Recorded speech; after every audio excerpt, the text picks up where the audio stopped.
अथ द्वितीयोऽध्यायः। संजय उवाच।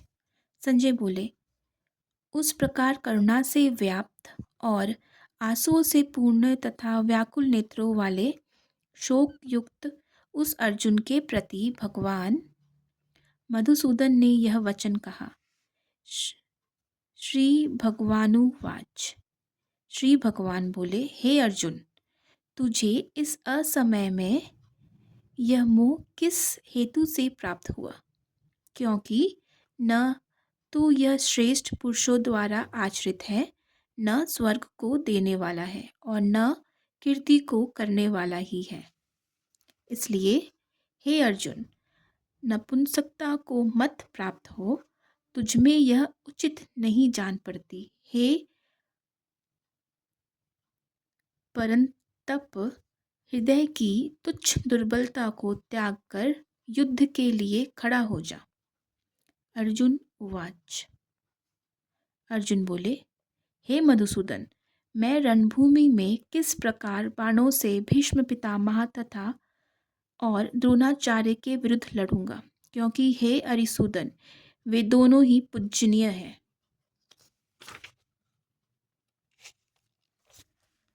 इसलिए इन महानुभाव गुरुजनों को न मारकर मैं इस लोक में भिक्षा का अन्न भी खाना कल्याणकारक समझता हूँ, क्योंकि गुरुजनों को मारकर भी इस लोक में रुधिर से सने हुए अर्थ और काम रूप भोगों को ही तो भोगूंगा।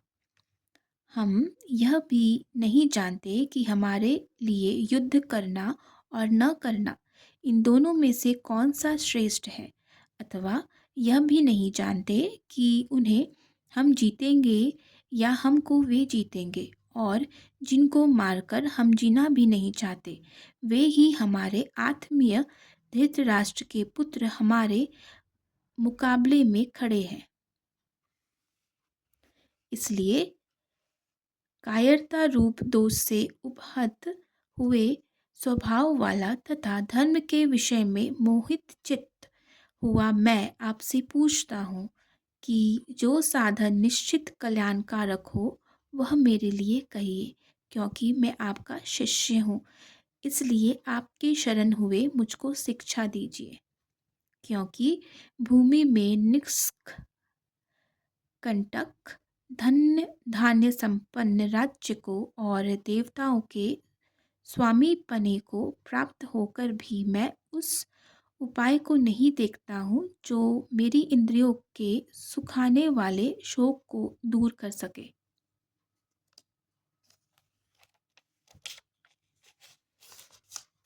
संजय उवाच। संजय बोले, हे राजन, निद्रा को जीतने वाले अर्जुन अंतर्यामी श्री कृष्ण महाराज के प्रति इस प्रकार कहकर फिर श्री गोविंद भगवान से युद्ध नहीं करूँगा यह स्पष्ट कहकर चुप हो गए। हे भरतवंशी धृतराष्ट्र, अंतर्यामी श्री कृष्ण महाराज दोनों सेनाओं के बीच में शोक करते हुए उस अर्जुन को हंसते हुए से यह वचन बोले। श्री भगवानुवाच। श्री भगवान बोले, हे अर्जुन, तू न शोक करने योग्य मनुष्य के लिए शोक करता है और पंडितों के से वचनों को कहता है, परंतु जिनके प्राण चले गए हैं उनके लिए और जिनके प्राण नहीं गए हैं उनके लिए भी पंडित जन शोक नहीं करते। न तो ऐसा ही है कि मैं किसी काल में नहीं था, तू नहीं था, अथवा ये राजा लोग नहीं थे, और न ऐसा ही है कि इससे आगे हम सब नहीं रहेंगे। जैसे जीवात्मा की इस देह में बालकपन, जवानी और वृद्धावस्था होती है, वैसे ही अन्य शरीर की प्राप्ति होती है। उस विषय में धीर पुरुष मोहित नहीं होता।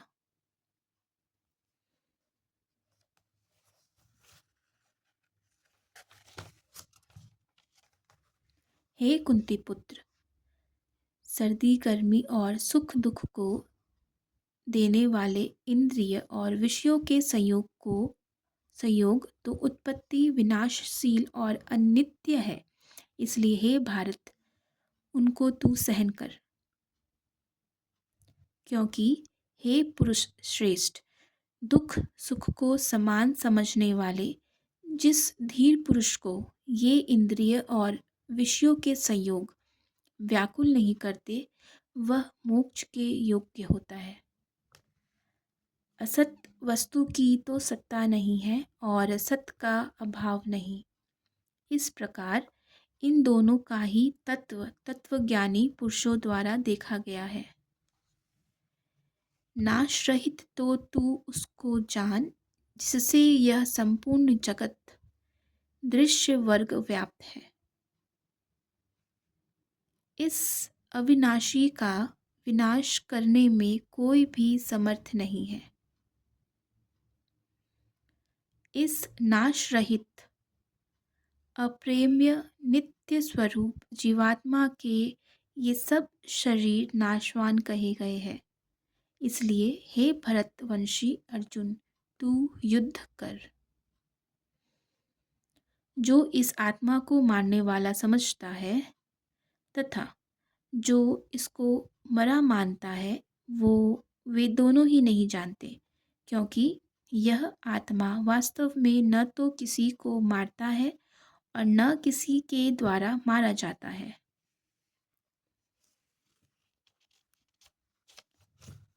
यह आत्मा किसी काल में भी न तो जन्मता है और न मरता ही है, तथा न यह उत्पन्न होकर फिर होने वाला ही है, क्योंकि यह अजन्मा नित्य सनातन और पुरातन है। शरीर के मारे जाने पर भी यह नहीं मारा जाता। हे पृथापुत्र अर्जुन, जो पुरुष इस आत्मा को नाश रहित नित्य अजन्मा और अव्यय जानता है, वह पुरुष कैसे किसको मरवाता है और कैसे किसको मारता है। जैसे मनुष्य पुराने वस्त्रों को त्याग कर दूसरे नए वस्त्रों को ग्रहण करता है, वैसे ही जीवात्मा पुराने शरीर को त्याग कर दूसरे नए शरीर को प्राप्त होता है। इस आत्मा को शस्त्र नहीं काट सकते, इसको आग नहीं जला सकती, इसको जल नहीं गला सकता और वायु नहीं सुखा सकता, क्योंकि यह आत्मा अच्छेद है। यह आत्मा आह्लाद, अक्लेद और निसंदेह अशोष्य है, तथा यह आत्मा नित्य सर्वव्यापी अचल स्थिर रहने वाला और सनातन है।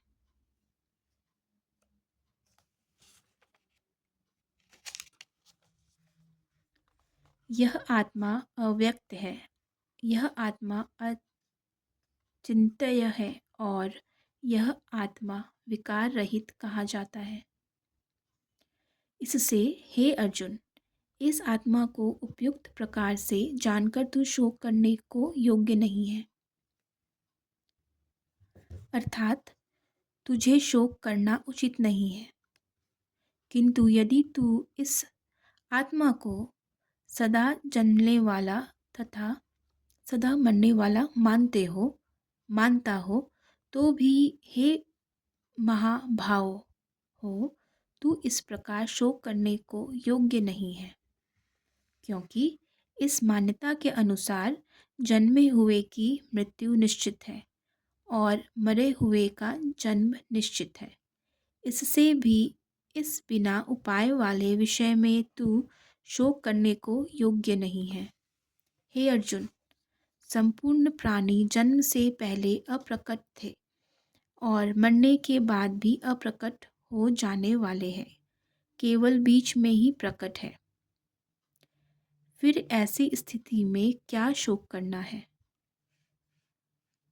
कोई एक महापुरुष ही इस आत्मा को आश्चर्य की भांति देखता है और वैसे ही दूसरा कोई महापुरुष ही इसके तत्व का आश्चर्य की भांति वर्णन करता है, तथा दूसरा कोई अधिकारी पुरुष ही इसे आश्चर्य की भांति सुनता है और कोई कोई तो सुनकर भी इसको नहीं जानता।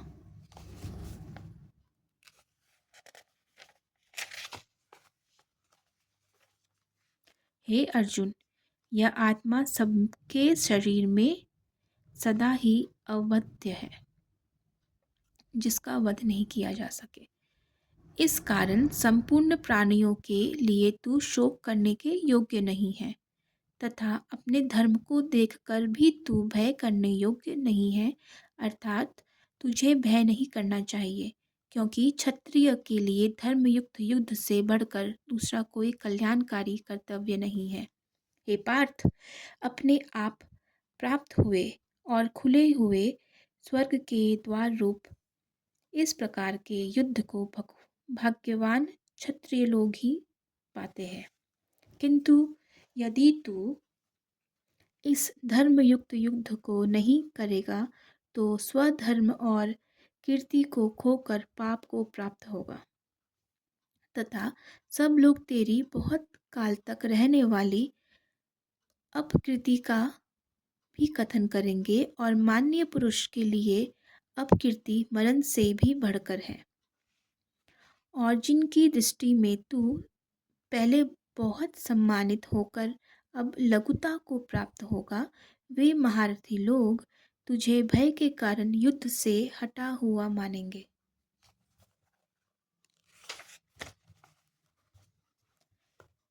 तेरे वैरी लोग तेरे सामर्थ्य की निंदा करते हुए तुझे बहुत से न कहने योग्य वचन भी कहेंगे। इससे अधिक दुख और क्या होगा? या तो तू युद्ध में मारा जाकर स्वर्ग को प्राप्त होगा, अथवा संग्राम में जीतकर पृथ्वी का राज्य भोगेगा। इस कारण हे अर्जुन, तू युद्ध के लिए निश्चय करके खड़ा हो जा। जय पराजय, लाभ हानि और सुख दुख को समान समझकर उसके बाद युद्ध के लिए तैयार हो जा। इस प्रकार युद्ध करने से तू पाप को नहीं प्राप्त होगा। हे पार्थ, यह बुद्धि तेरे लिए ज्ञान योग के विषय में कही गई, और अब तू इसको कर्म योग के विषय में सुन। जिस बुद्धि से युक्त हुआ तू कर्मों के बंधन को भली भांति त्याग देगा, अर्थात सर्वथा नष्ट कर डालेगा। इस कर्मयोग में आरंभ का अर्थात बीज का नाश नहीं है, और उल्टा फल रूप दोष भी नहीं है, बल्कि इस कर्म योग रूप धर्म का थोड़ा सा भी साधन जन्म मृत्यु रूप महान भय से रक्षा कर लेता है। हे अर्जुन, इस कर्म योग में निश्चयात्मिका बुद्धि एक ही होती है, किंतु अस्थिर विचार वाले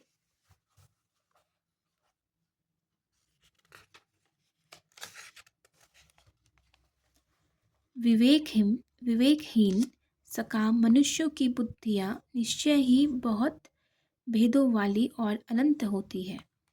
हे अर्जुन, जो भोगों में तन्मय हो रहे हैं, जो कर्म फल के प्रशंसक वेद वाक्यों में ही प्रीति रखते हैं, जिनकी बुद्धि में स्वर्ग ही परम प्राप्य वस्तु है, और जो स्वर्ग से बढ़कर दूसरी कोई वस्तु ही नहीं है, ऐसा कहने वाले हैं, वे अविवेकी जन इस प्रकार की जिस पुष्पित अर्थात दिखाओ शोभायुक्त वाणी को कहा करते हैं, जो कि जन्म रूप कर्म फल देने वाली एवं भोग तथा ऐश्वर्य की प्राप्ति के लिए नाना प्रकार की बहुत सी क्रियाओं का वर्णन करने वाली है। उस वाणी द्वारा जिनका चित्त हर लिया गया है, जो भोग और ऐश्वर्य में अत्यंत आसक्त है, उन पुरुषों की परमात्मा में निश्चयात्मिका बुद्धि नहीं होती। हे अर्जुन, वेद उपयुक्त प्रकार से तीनों गुणों के कार्य रूप समस्त भोगों एवं उनके साधनों का प्रतिपादन करने वाले हैं। इसलिए तू उन भोगों एवं उनके साधनों में आसक्तिहीन हर्ष शोकादि द्वंद्वों से रहित नित्य वस्तु परमात्मा में स्थित योग क्षेम को न चाहने वाला और स्वाधीन अंतःकरण वाला हो।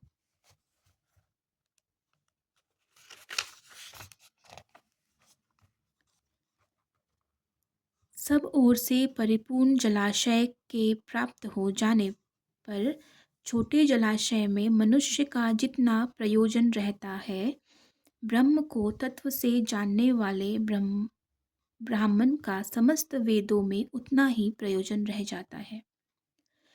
तेरा कर्म करने में ही अधिकार है,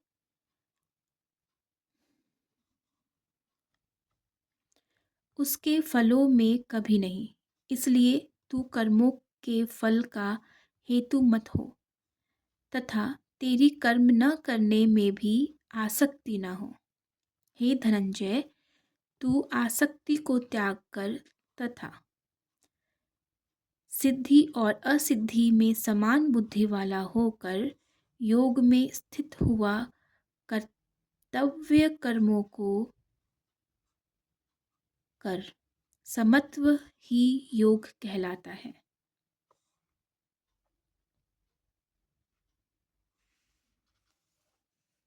इस समत्व रूप बुद्धि योग से सकाम कर्म अत्यंत ही निम्न श्रेणी का है।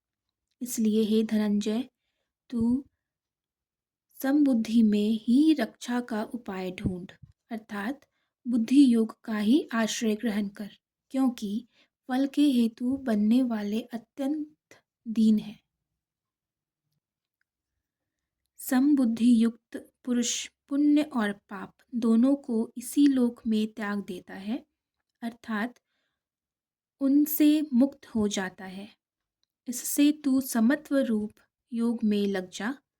यह समत्व रूप योग ही कर्मों में कुशलता लाता है, अर्थात कर्म बंधन से छूटने का उपाय है, क्योंकि समबुद्धि से युक्त ज्ञानी जन कर्मों से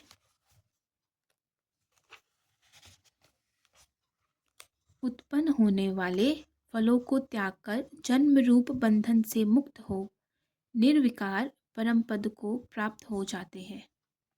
जिस काल में तेरी बुद्धि मोहरूप दलदल को भली भांति पार कर जाएगी, उस समय तू सुने हुए और सुनने में आने वाले इस लोक और परलोक संबंधी सभी भोगों से वैराग्य को प्राप्त हो जाएगा।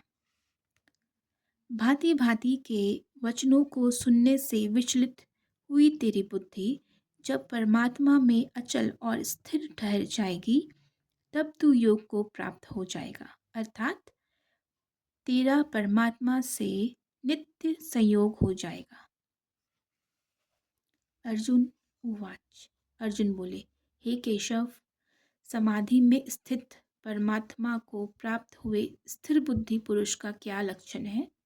वह स्थिर बुद्धि पुरुष कैसे बोलता है, कैसे बैठता है और कैसे चलता है? श्री भगवानुवाच। श्री भगवान बोले, हे अर्जुन, जिस काल में यह पुरुष मन में स्थित संपूर्ण कामनाओं को भली भांति त्याग देता है और आत्मा से आत्मा में ही संतुष्ट रहता है, उस काल में वह स्थित प्रज्ञ कहा जाता है।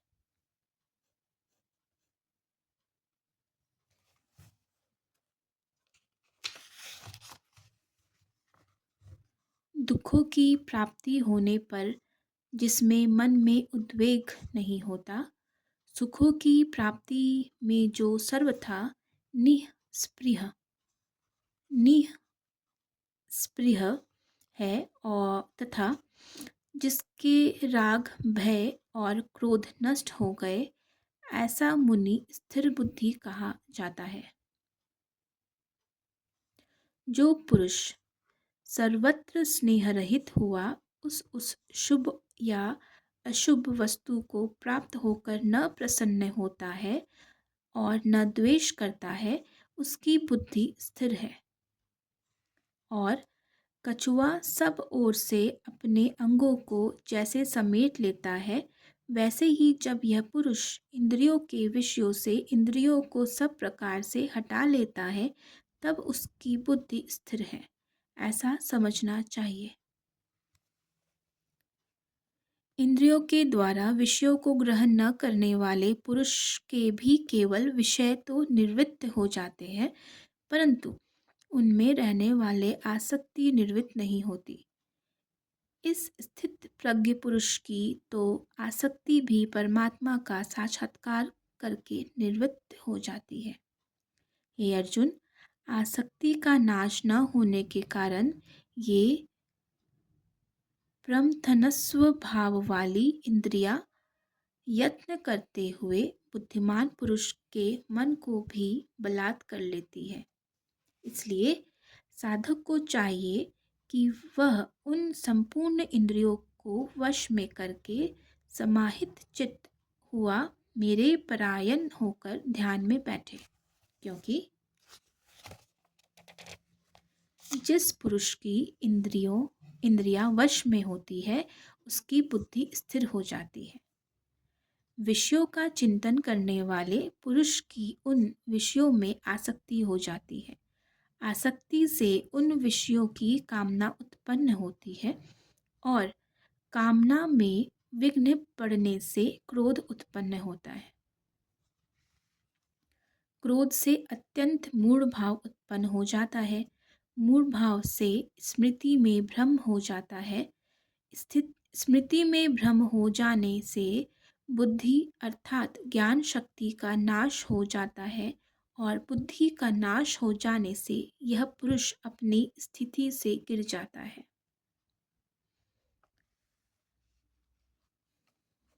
परंतु अपने अधीन किए हुए अंतःकरण वाला साधक अपने वश में की हुई राग द्वेष से रहित इंद्रियों द्वारा विषयों में विचरण करता हुआ अंतःकरण की प्रसन्नता को प्राप्त होता है।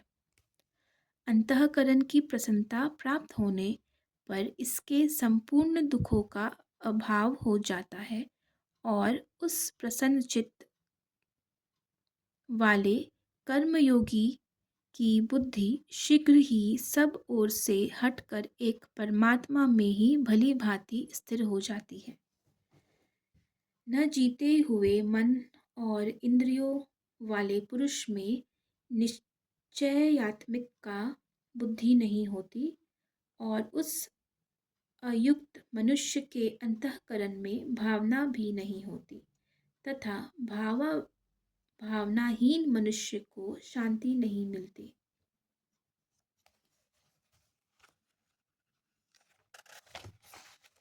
और शांति रहित मनुष्य को सुख कैसे मिल सकता है? क्योंकि जैसे जल में चलने वाली नाव को वायु हर लेती है, वैसे ही विषयों में विचरती हुई इंद्रियों में से मन जिस इंद्रिय के साथ रहता है, वह एक ही इंद्रिय इस अयुक्त पुरुष की बुद्धि को हर लेती है। इसलिए हे महाबाहो, जिस पुरुष की इंद्रियों के विषयों से सब प्रकार निग्रह की हुई है, उसी की बुद्धि स्थिर है। संपूर्ण प्राणियों के लिए जो रात्रि के समान है, उस नित्य ज्ञान स्वरूप परमानंद की प्राप्ति में स्थित प्रज्ञ योगी जागता है और जिस नाशवान सांसारिक सुख की प्राप्ति में सब प्राणी जागते हैं, परमात्मा के तत्व को जानने वाले मुनि के लिए वह रात्रि के समान है। जैसे नाना नदियों के जल सब ओर से परिपूर्ण अचल प्रतिष्ठा वाले समुद्र में उसको विचलित न करते हुए ही समा जाते हैं, वैसे ही सब भोग जिस स्थित प्रज्ञ पुरुष में किसी प्रकार का विकार उत्पन्न किए बिना ही समा जाते हैं, वही पुरुष परम शांति को प्राप्त होता है, भोगों को चाहने वाला नहीं। जो पुरुष संपूर्ण कामनाओं को त्याग कर ममता रहित, अहंकार रहित और स्पृहा रहित हुआ विचरता है वही शांति को प्राप्त होता है, अर्थात वह शांति को प्राप्त है। हे अर्जुन, यह ब्रह्म को प्राप्त हुए पुरुष की स्थिति है। इसको प्राप्त होकर योगी कभी मोहित नहीं होता और अंतकाल में भी इस ब्राह्मी स्थिति में स्थित होकर ब्रह्मानंद को प्राप्त हो जाता है।